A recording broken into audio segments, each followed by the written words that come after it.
The EU Parliament is debating the travel restrictions imposed by US President Donald Trump.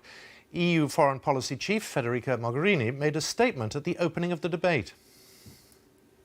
No one can be deprived of his or her own rights because of their place of birth, their religion or their ethnicity. This is written in our constitutions, both in Europe and in America. This is who we are. This is our identity. This is something we cannot forget. Our European history has taught us to celebrate when a wall is torn down and a bridge is built. We learned from our own great but also tragic history that every human being is first and foremost a person with fundamental rights that cannot be put into question. Well, in the past few minutes, UKIP former leader Nigel Farage has defended Donald Trump's travel restrictions and accused the EU of being anti-American. I've no doubt that the events in the USA over the last few weeks have been a very profound shock to you. Perhaps you're right.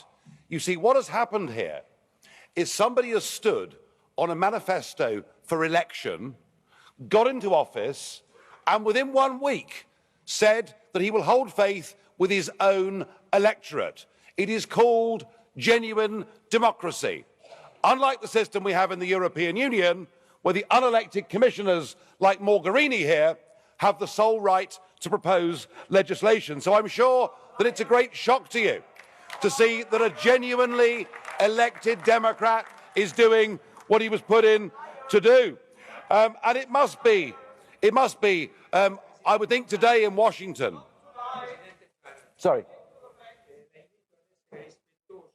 I can't hear you, mate. Di questo Parlamento e delle funzioni istituzionali dei commissari. Questo lo dobbiamo non solo per il rispetto istituzionale alla Commissione, ma anche alla benevolenza della commissaria vicepresidente e alto rappresentante onorevole Mogherini. La ringrazio. Thank you.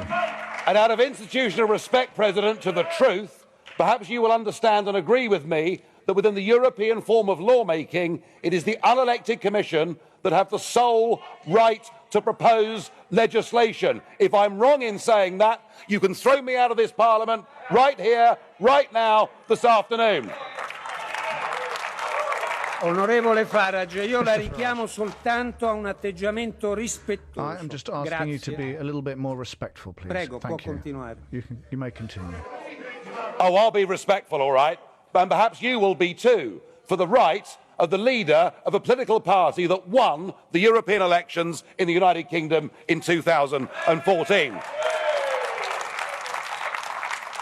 Now, it seems to me that actually, with all the anti-Trump rhetoric that is coming from everywhere, actually what we're hearing is the true nature of the European project, which is genuine anti-Americanism. Trump is motivated by protecting the United States of America from Islamic terrorism, whereas what has happened in this room and in governments around Europe is you have welcomed these people into your own homes. But can we please, just for a moment, look at the facts? Amongst all the hyperbole and the hysteria, all that Donald Trump has done is taken 7 countries that were identified by President Obama as posing a risk to the USA. Obama already had put in place extreme vetting. What Trump has done is for 90 days to say, let's examine that vetting and see whether it's good enough. But I want to ask you, Mr. Verhofstadt, and all the others, with your faux outrage today, where were you when Obama in 2011 banned any Iraqi from going into the country for 6 months? Why do I hear no criticism in this chamber or from the Commission of Saudi Arabia, Kuwait, Bahrain and others who refuse to take a single, not one, refugee or displaced person from Syria? And how can it be that on Holocaust Day, last Friday, not a single one of you criticised the 16 countries in the world that ban Israeli Jews from even going to their country on holiday? What is this hypocrisy? So perhaps what we need to do, Mr. President, and through you to the members, perhaps what we need to do is to be a little bit more constructive. All of us here say we're Democrats. Well, here's a chance to prove it. Let us invite President Trump to come here to this European Parliament.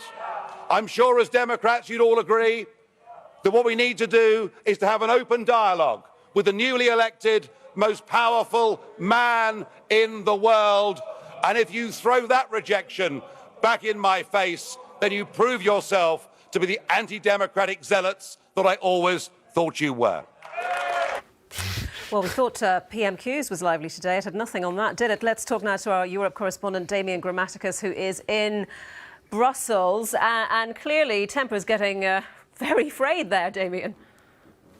Yes, they are. I mean, the European Parliament at times does get quite rowdy. Here, what we're seeing the ripple effects coming out from, I think, both the sort of tensions caused by the what we're seeing Donald Trump's administration and now and also the Brexit vote being reflected here in the European Parliament in the debate that's going on. Those exchanges with Nigel Farage were preceded by the biggest leaders, the leaders of the biggest groupings in the Parliament, the main centrist groupings, who stood up and condemned Donald Trump's travel bans. That was also supported by the European Union's foreign policy chief, who said that that was not the European policy. The European policy was to view that as those sorts of measures as increasing tensions, not otherwise. And then the issue was also raised about the Donald Trump's pick of ambassador to the European Union. And we heard the two leaders of the two biggest groups in the Parliament say that they would not welcome a man who had publicly said that he was in favour of seeing the end of the European Union, the end of the euro. So some real tensions bubbling up there. And if you look at that sentiment, Damian, coupled with Donald Tusk's assertion yesterday that the Trump administration was now part of the external threat to the bloc, really a picture is emerging of a wedge being created between the US and the EU. Well, certainly I think what you're seeing amongst the MEPs are real concerns about what's going on and what they see going on. And the effect of that, too, is to draw in, as we saw Nigel Farage there, and the UK, because there was a pointed intervention from the leader of the socialist grouping, who said that he had a message to Theresa May, which was to not, he said, become a Trojan horse for the United States in any efforts to try to break up the EU. And the leaders of the other groupings in Parliament rounded, the Liberal leader Guy Verhofstadt rounded on Nigel Farage and pointed to him and said, you are in close contact with some of the people in the Trump administration who push some of these ideas. OK, Damian, thank you very much. Damian Grammaticus.